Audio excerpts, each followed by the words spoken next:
Hi అండి, welcome to our channel. మేము ఈరోజు చర్చి పని అయితే చేయడానికి వెళ్ళామండి. సంఘస్థులం చాలామంది వెళ్ళాము. ఈరోజు భీములు పోతని బియ్యం పోయాలని చెప్పి చాలా వరకు పనులు మానేసుకొని సంఘస్థులు అయితే వచ్చారండి. ఇదిగోండి, మేము ఇక్కడ ఇంత అడావుడిగా పనిచేస్తూ ఉంటే మేస్త్రి గారు అయితే మెల్లిగా సైడ్ అయిపోయారు. చిన్న మేస్త్రి గారికి పని అప్ చెప్పేసి ఆ చిన్న మేస్త్రి గారు అయితే భీములు కూరుతున్నారు చూడండి.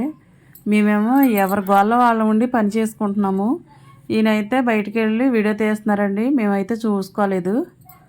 చూడుకోకుండా లాస్ట్కి వీడియో అయితే తీయడం అయిపోతుంది అనగా చూసామండి.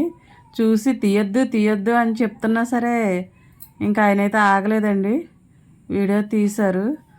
సరే అప్లోడ్ చేయొద్దు అంటున్నా సరే నువ్వు తప్పదు వాయిస్ చెప్పాల్సిందని నాతోనే వాయిస్ ఇప్పించి అప్లోడ్ అయితే చేస్తారండి. ఇదిగోండి, ఇలా అయితే మేము విశ్వాసులు అందరం కలిసి చర్చ్ పని అయితే చేస్తున్నామండి. ఇందులో బయట వాళ్ళు అయితే ఎవరో లేరండి, అందరూ సంఘస్థులే. ప్రతి ఒక్కరూ కూడా ఎంతో ఆత్మీయంగా చర్చ్ పని చేయాలని వచ్చి పొద్దుత్తమానం కూడా ఇంత గట్టి పని అయితే చేస్తున్నారండి. ఇదిగోండి, ప్రతి ఒక్కరూ చూడండి ఎంత మిల్లర్ పెట్టి కలపాలి, కానీ అది లేకోకుండానే కష్టపడుతున్నారు. బాయ్ అండి.